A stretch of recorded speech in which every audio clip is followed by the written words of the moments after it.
janë një racë. Janë një racë. Dhe kush dele thot që se unë jam ndryshe, jam racë ndryshe, jo, gënjen, haroje.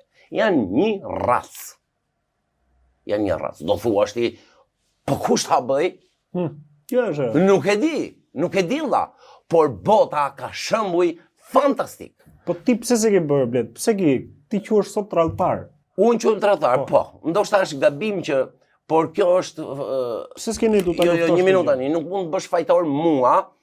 Kur them ty, them për pjesën tjetër. Pra, është ajo, edhe këtë se them unë, po e thon. Jo, ke drejt sepse ndoshta shoqëria shqiptare reagoi në mënyrën e gabuar, pra nuk reagovi që ti rregullonte gjërat, por reagoi duke ja mbathur nga sytë këmbët. Por ta thash më, nuk çahet. Është e pamundur më. Nuk mund të bëhem unë kurbani i gjithë shoqërisë. Po mirë, këta që janë, a janë pak apo jo? Po kushtohen. Këta që janë. Këta kjo që thëri që janë një racë. Pak janë, por janë aq bashkëllare, s'ka që nuk çahen.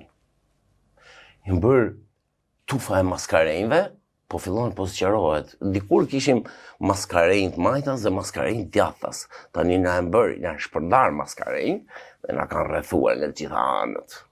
E kanë fillu këto terma. Unë jam i majti i qendrës, unë jam i majti së djathtas, unë jam i djath nga sipër, unë jam i djath nga poshtë. Më kupton, çen këto, që çmendin njerëzit. Nuk ka si dhe shpresë? O s'ka shpresë, nuk ka shpresë. Se po të thosha çfarë, bota ka shembuj të jashtëzakonshëm sikurse është revolucioni francez. Vajtën u ngrit populli dhe vajti vrau mbretin, Luigjin. E vran, i hyn në pallat mbretëror dhe e vran. Ne si shoqëri ndoshta jemi të përhumbur. Ne nuk e bëjmë atë gjë. Po duhet vrar. Ndoshta duhet në shulje për një popull. Jo, një minutë. Jo, ndoshta duket e shëmtuar kjo që unë them.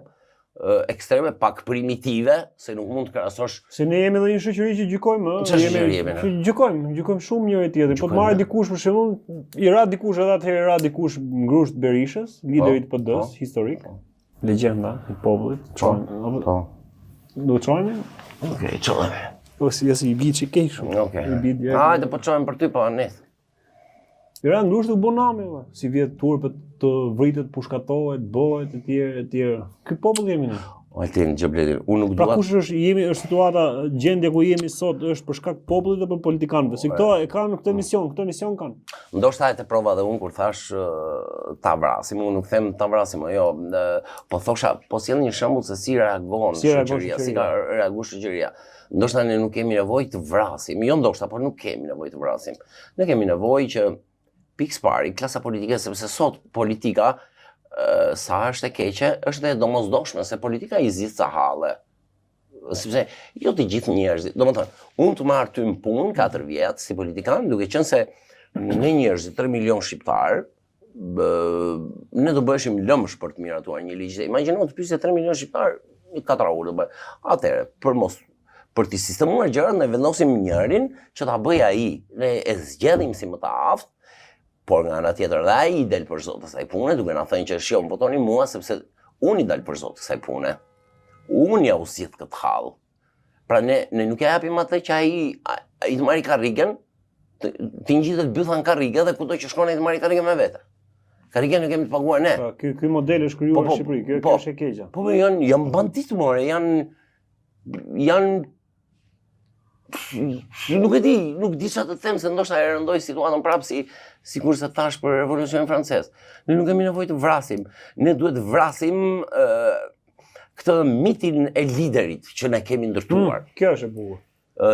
Lideri duhet të vdes përfundimisht lideri në Shqipëri. Ky model. Sepse bota apo jashtë e kanë vrarë. E kanë varrosur liderin. Kjo është pra, kjo është edhe krahasimi që kishim edhe pak më parë, nuk është se ne duam të ushqejmë prasit. Ideja është të njëri tjetrit jemi. Në mënyrë figurative ne duhet ta vrasim jo personin, jo liderin si individ, ne duhet të vrasim liderin si koncept, si nocion. Nocioni i liderit duhet bjerë më në fund. Ti e kuptojnë që neve deri vonë, që nga prindrit anë, ku diom deri vonë, ne thoshte, po të ngjallë e Enver Hoxha edhe një herë. Kuptoni, ne besojmë në ringjalljen e Enver Hoxhës. Ne nuk besojmë në ringjalljen e Krishtit, por ama te Enver Hoxha ne besojmë se ai mund të ringjallej. Dhe jo vetëm aq, por ne I bëjmë dhe agjendën se çfarë duhet të bënte Enveri ditën që do ringjallej. Më kupton, kjo është çmenduri more. Të ngjallej ai edhe një herë? Po. Dhe ishte bo Shqipëria. Po çfarë thumë më? Ishte fund BE.